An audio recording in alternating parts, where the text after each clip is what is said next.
அற்புதம் ஆனந்தம் மை என்பவர்களுக்கு உங்கள் பிரபஞ்ச ஜோதிட ஆராய்ச்சியாளர் உங்கள் ராஜசூரியன். அற்புதம் ஆனந்தம் மெய் என்பர்களே, இப்போ உங்களுடைய ஜாதக ரீதியாக உள்ள தோஷங்களாக இருந்தாலும் சரி, இன்னொரு விஷயம், சில பேர் பயந்துட்டு இருப்பாங்க, அவங்க அதை வச்சுட்டாங்க இவங்க வச்சுட்டாங்க. இதை விட இன்னொரு விஷயம் இருக்குது.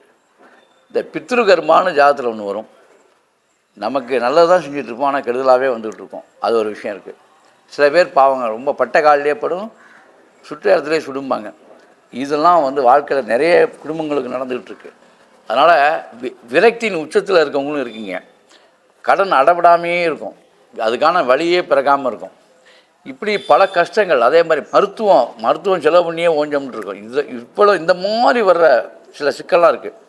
அதுக்கு ஒரே ஒரு உபாயம் உங்களுக்கு சொல்லிக்கிறேன், தெளிவாக கேட்டுங்க. பிரச்சனை எதுவானாலும் சரி, தீர்க்க இயலாத பிரச்சனை எதுவானாலும் சரி, தோஷமாக இருந்தாலும் சரி, கிரக தோஷமாக இருந்தாலும் சரி, இல்லை பித்ரு கர்மாவாக இருந்தாலும் சரி, இல்லை சாபத்தீடாக இருந்தாலும் சரி, ஏன்னா இது முன்ஜென்ம சாபமாக கூட அது இருக்கும். அதே மாதிரி சர்ப்பதோஷங்களும் இருக்குது. ராகு கேதுகளால் ஏற்படக்கூடிய சர்ப்பதோஷம். இது எல்லாத்துக்கும் ஒரு சரியான தீர்வு என்ன தெரியுமா? அமாவாசையில் எந்திர பரிகாரம் செய்வது. அதே மாதிரி பௌர்ணமி அன்று எந்திர பூஜை. பௌர்ணமி பூஜை நம்ம கோயிலில் எப்போதும் நடக்கும் அம்பாளுக்கு. இந்த இடத்துல இந்த அமாவாசை காலங்கள்லையும் சரி, பௌர்ணமி அமாவாசை ரெண்டையும் பிடிச்சிங்க. இந்த பௌர்ணமி அமாவாசையில் சூட்சம எந்திர பரிகாரம்னே பேர் அதுக்கு. அது நிறைய செய்வோம். அதுக்கெல்லாம் ஒரு பெரிய செலவெல்லாம் ஒன்றும் கிடையாது. எல்லாருக்குமே எளிய வகையில் செய்யணுங்கிறது நம்ம நோக்கம். அதை நீங்கள் தொடர்பு கொண்டு உங்களுடைய பிரச்சனை என்னன்னு சொல்லுங்கள், அதுக்கு தகுந்த மாதிரி நான் சொல்லுவேன்.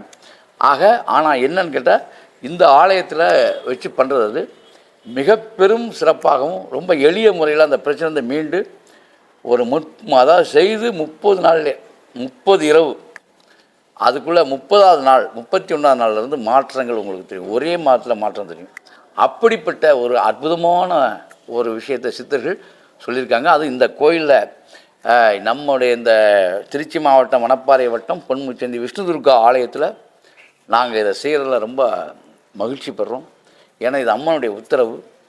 வரக்கூடியவர்களுக்கு, அதுவும் இந்த மாதிரி திக்கற்ற நிலையில் கண் கட்டின மாதிரி இருக்குது, கண்ணை கட்டிட்டாங்கங்கிற மாதிரி ஒரு கண்டிஷனில் இருக்கக்கூடியவங்களுக்கெல்லாம் மிக எளிய வகையில் உண்மையாகவே உங்கள் நலன் கருதி இந்த பரிகாரத்தை இந்த ஆலயத்தில் நாங்கள் செய்து தருகிறோம். ஆகவே என்பர்களே, கவலை வேண்டாம், அச்சம் வேண்டாம்.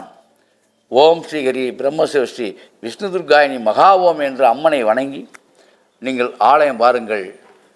அவருடைய அருள் உங்களுக்கும் உங்கள் குடும்பத்தாருக்கும் மென்மேலும் உங்களை உயர்த்தும். அற்புதம் ஆனந்தம்.